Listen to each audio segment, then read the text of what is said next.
This is Mark and Charity's Coffee Podcast.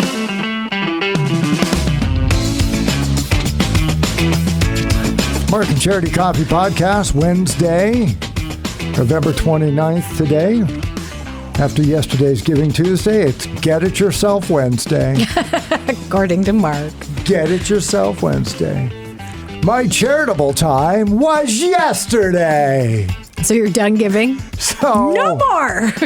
No, that's not going to happen. I really used it all up yesterday. Speaking of, do we know how much Ross McDougall had to give to the United Way? That's a great question. I should have. Oh, let's see. I should have texted Brandy to find out. Yeah, we should.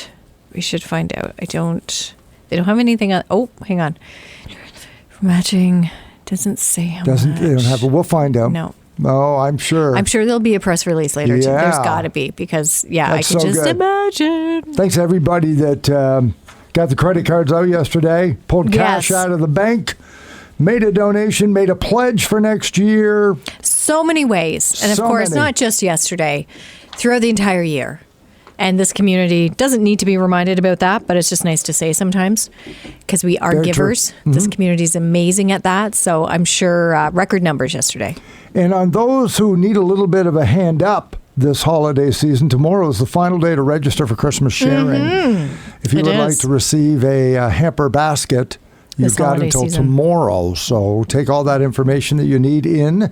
See them on the second floor at Century Place. Today and tomorrow. There today or tomorrow. 10 to 4. And then we're going to do some major fundraising to make sure we hit those targets. Yeah, that everybody receives. And one of the ways we're going to do it. Why are you grinning like that? Turkey bingo next Tuesday. Oh, yeah, that's right. Sorry. I can't believe I forgot. Next Tuesday. I'm going to be calling. You and Emily are going to be doing. And who's the turkey? That's my question. Turkey bingo. Who's the turkey? Shake your balls. We all know. Oh, my God. Case in point, right there. I have called bingo. The biggest turkey of all, Mark Philman, will be calling the numbers. I have called. I know you've said that. Is it a profession? Well, I put myself through broadcast college. You tell me how successful I was. Belleville, Ontario. Calling turkey bingo. Calling bingo. Calling bingo. Like real bingo. No, but this is turkey bingo. Yeah. For the Christmas sharing. Yeah, it's still bingo, but instead of winning money, you're winning gift certificates and turkeys and food stuff and Christmas stuff. So if you've already purchased your ticket to go. Because it's sold out, I believe. It's sold out. It's sold out, yes. Don't expect any professionalism. And if I think that's why it sold out. I think they heard you were coming. They're like, all right, let's see this show. I got a few rules. What? Number one, if you don't want to get pointed out, don't sit near me in an ugly Christmas sweater because I'll make you stand up. So don't do that. Okay, you got to be careful with that, though. I know. Because you might think it's an ugly Christmas sweater. I know. They might really love it. It might be their favorite beautiful Christmas sweater. Happened.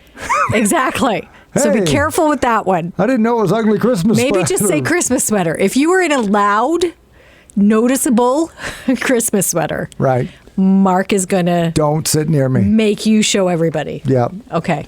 And if you Is that the only rule? If you stand up and yell to shake my balls, I'll get up and I'll do it. So I won't do that. Okay. Lots of other etiquettes around bingo I'm not going to get into, but we're going to have a good time. This sounds like an HR nightmare. Right. And then, on the other side of it, heartwarming is Friday Centennial Chargers have their Christmas sharing auction. Kids have got that next Friday. Next Friday. Yeah. Okay, it is next Friday. Yeah. All right. On December the 8th, and they're going to raise like $6,000. Unfortunately, I can't be there. They're going to and that's for Christmas sharing as well. Christmas sharing, all good. So make sure you do that. So we'll get into it because today what we talked about were the 20 best holiday movies like we believed the list I saw on the internet. And then we ripped it apart. And the listeners joined in and piled on. God, did they ever? Because, yes, it is a list. I wouldn't say it's the list or that there is any sort of research done to create this list. I think literally someone, as you just said, shook the balls up and just started pulling stuff out randomly because frustrating. Give you some of those titles, though, for movies you might want to watch. It's all coming up in the Mark and Charity Coffee Podcast, brought to you by our friends at Simple Desk in Trenton. Simple Desk in Trenton is your ultimate destination to streamline, market, and strengthen your business's brand. Jenny, the visionary behind Simple Desk, took her commitment to business support a step further by creating BRAZEN, an event for women who dare. After the event's sellout in 2023, get ready for an even bigger and bolder BRAZEN 2024. The full-day experiential event is packed with networking, vendor booths, exciting giveaways, delicious food, and a speakers panel of incredible female entrepreneurs sharing their inspiring stories. Don't miss out on BRAZEN 2024. Mark your calendars for May 31st. Tickets go on sale November 1st. For all the details, visit simpledesk.ca/BRAZEN and be sure to follow BRAZEN on Instagram at BRAZEN Events 1. So today on Galaxy of Games, and you gave me the idea, which is a good idea, we'll pick the number 2 movie and we'll play Name the Movie. Because it was so... Right. And it worked out so well. Yeah. Because, when we heard the number 2 movie, which was... It's a Wonderful Life. It's a Wonderful Life, you think, okay, Wait well a then minute. what's number 1? That's number 2, because typically that tops most lists. Right. And has forever. Yes. Yeah. Just, it's so iconic. And maybe it's just gotten to the point where it's that old. And we've kind of... Yeah, but what is number 1? Nicely bashed. I don't know. Should be on top. Yeah, you're right. It is an older film. Maybe it's now moved to number 2, which would make sense if the number 1 movie was better. Or similar. The same themes. Like the Christmas Carol. Yeah. Because when you first said it was number 2, I'm like, oh, so it must be the Christmas Carol. Okay, the old one. Yeah. Like the original black and white one my dad watches every Christmas Eve. Mm-hmm. That must be number 1. Nope, not there. So here they are in descending order.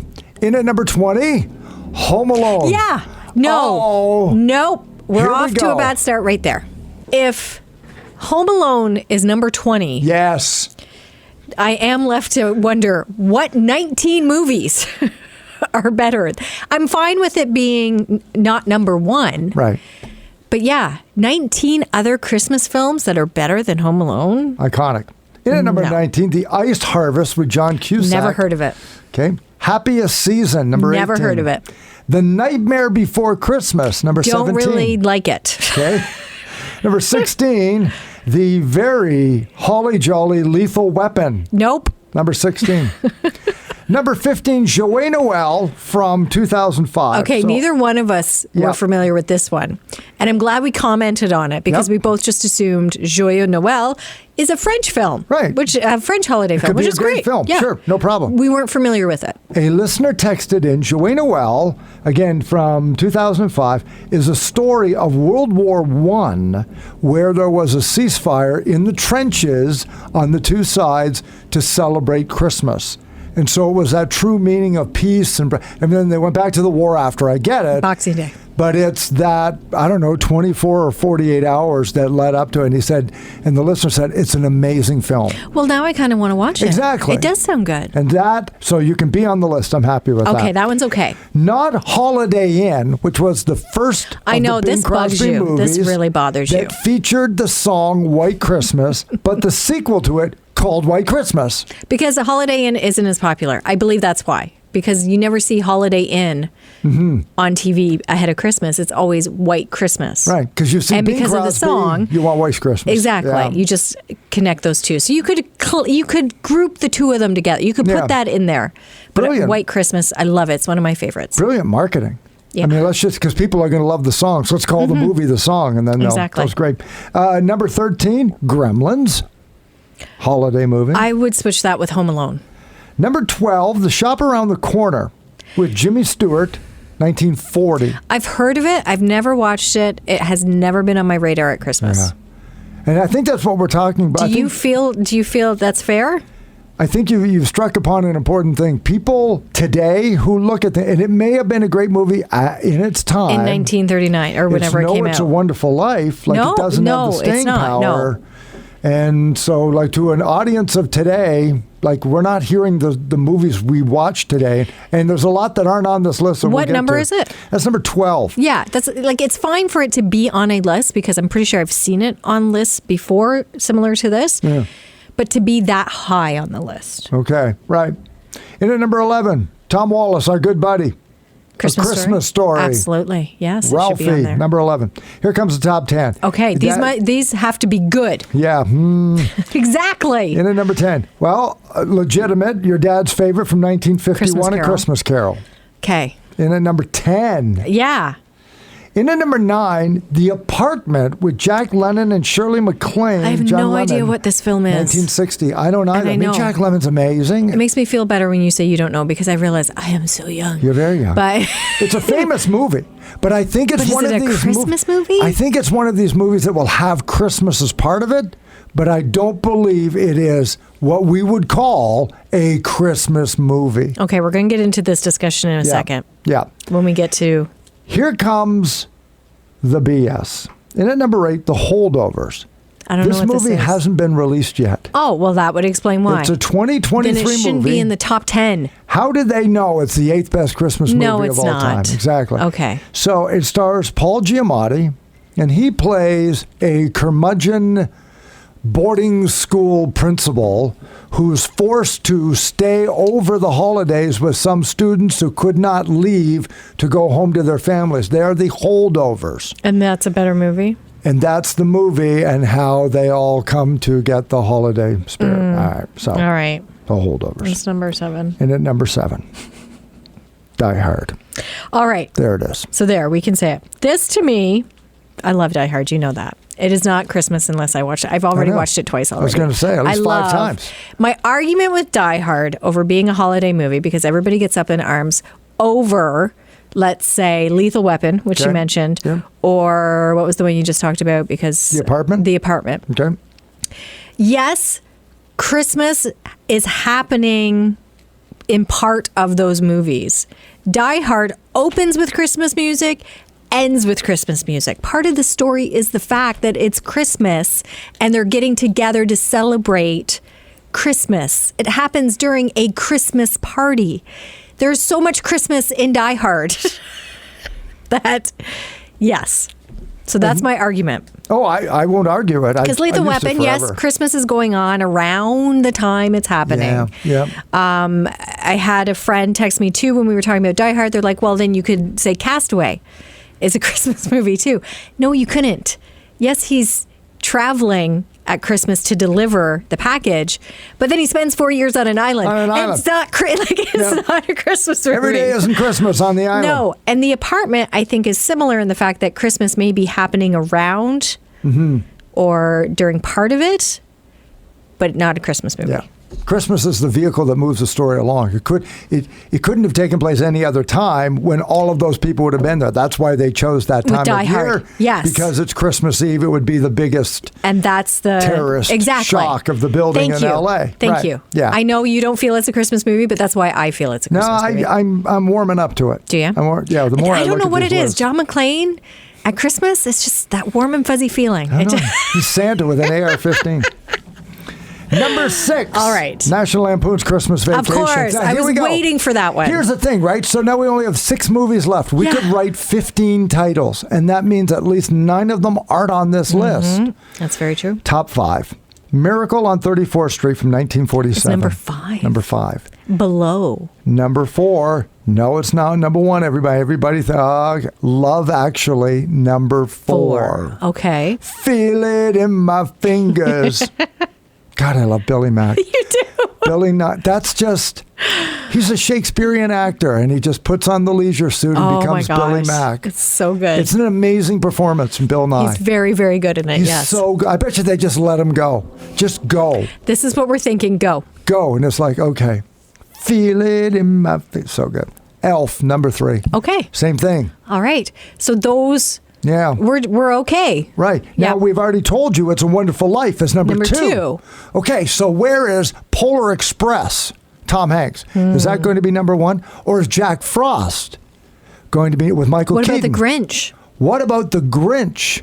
Santa Claus with Tim Allen. So all of a sudden, here are these movies. They're not even on the list. No, not in the top 20. These are movies everybody watches all the time. You brought up Christmas Chronicles. Yes. Thanks a newer to film, Netflix, but has really... I'd like to see the viewership numbers of that. Probably pretty spectacular. Yes. Comes back every year. Current audience would put that on a top 20 list. Number 1 movie, Bill Murray's Scrooged. I'm not against it being on this list. In fact, in the top 10. Sure. But number one, really? Which movie would you have had number one? That is a good question. More times than not, again, when we did our It's list a Wonderful of pop Life, songs, right? I think, yes. And I couldn't agree that Whitney Houston, I Want to Dance with Somebody should have been number one. But then when Put My Feet to the Fire picked the number one, it's like, I don't want to. Somebody has to be number one. They landed on Scrooged. I don't think it has...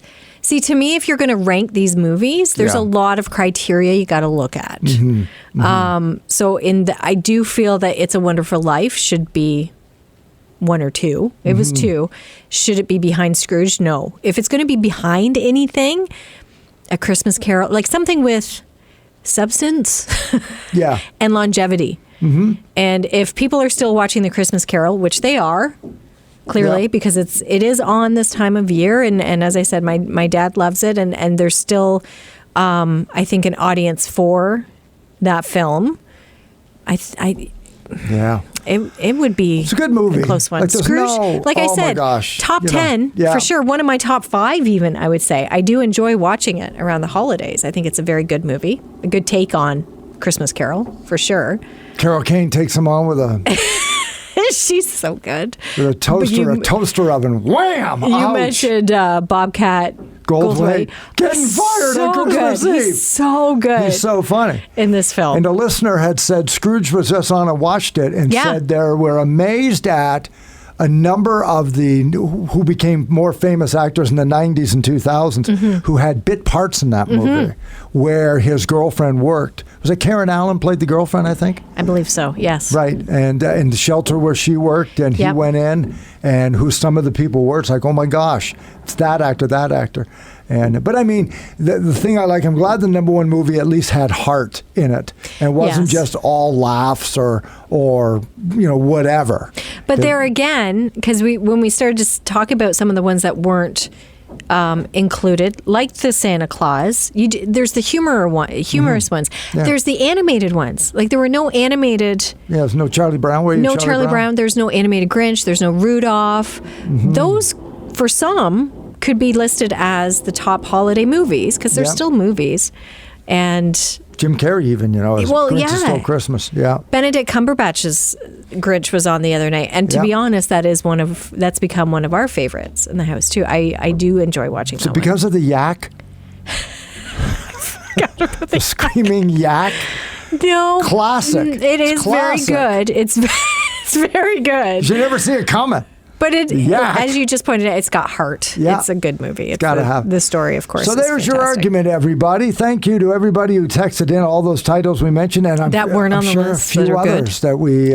Fred Claus. You were talking about Giamatti. Immediately, I thought of that. Fred Claus. That's not a bad one. I liked Crazy, right? I liked Nicolas Cage in The Family Man. That is a good one. Up, and a little bit, and I say it every year, and I promise this will be the last time I'll say it this year. Not going to lie, probably will. Henry Winkler in An American Christmas Carol. I love that movie. I have yet to see it. It's very, very old. I know. You talk it. It's like very, very old. It's like Jimmy and Dr. Phibes. Yeah, it is. It is. Mark in totally this movie. Is. I hadn't heard of it until you talked about it, and every year I'm like, I gotta watch this. He's a very, very old man, and the same thing. It's a Christmas Carol, but it takes place in the United States. He's a miserly old New England furniture baron or whatever, pinches every penny, and then he's taken back and shown when you were young. This is all the mistakes you made, and here's how you can make it better, and it's good. And then somebody told me a number of the film spots, even though it takes place quote unquote in New England, were shot around Guelph. Oh, and and some of the areas down there that had the Elora Gorge, that made it look like New England and stuff like that was shot in Canada.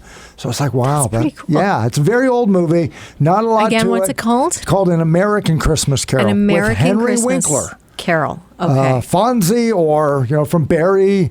But do you remember, and maybe you can help me out with this, I have looked over the years, maybe just not hard enough, but I remember as a kid, I think it was CBS used to have their Saturday night movies, like specials. Okay. And it was a Christmas movie, and I remember, again, it's a childhood memory, so there was snow, there was reindeer, like live reindeer. Right. And they were up in the North Pole, this little girl. And I just remember being completely enthralled by it. Like, just these reindeer just blew me away, and I haven't been able to find it. Is that the one in Michigan where the one reindeer gets stranded and the girl saves it? Oh, apparently that'll make you bawl your eyes out. Maybe that's what it is. It's the name of the reindeer. It's almost like a single, I don't remember a mom. So it was like a dad and daughter. Yeah.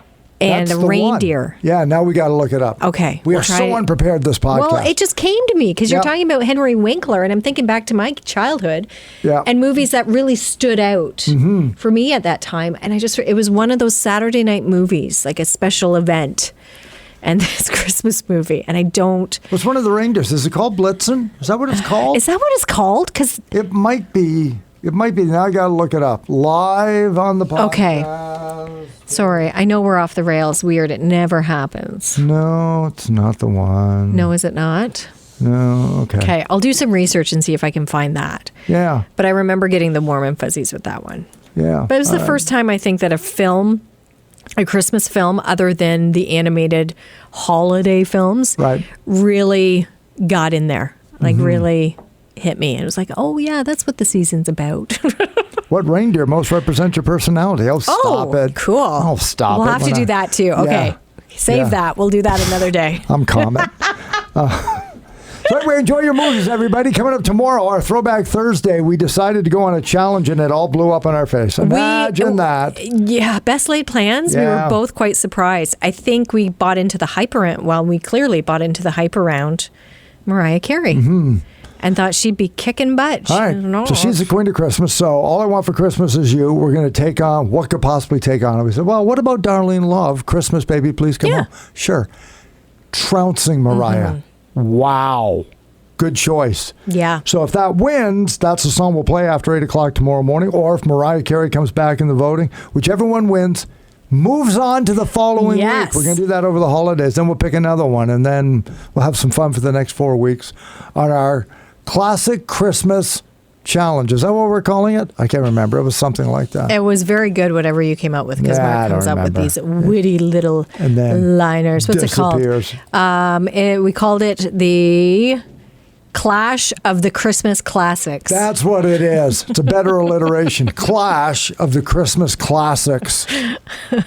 Dun, dun, dun, dun. Love it. It's going to be great. Paul McCartney in there. Dun, dun, dun, dun, dun, dun, dun, dun, dun, dun. Oh, someone wants to hear U2 instead. Well, you know what, Amanda? You're going to have to wait, because maybe we will, maybe we won't. But it's a holiday season. It's Darlene Love and Mariah Carey. So that's who you're voting on. That's right. Get that in there. And then tomorrow on the show, Dan Scher is going to be here. Bell Vegas 6, hip for the holidays. Ooh. Big concert coming up at Maranatha College on Saturday night, where you can get tickets and why you should buy them and go. Dan's going to be on the show tomorrow morning with Mark and Charity here on 95.5 Hits FM.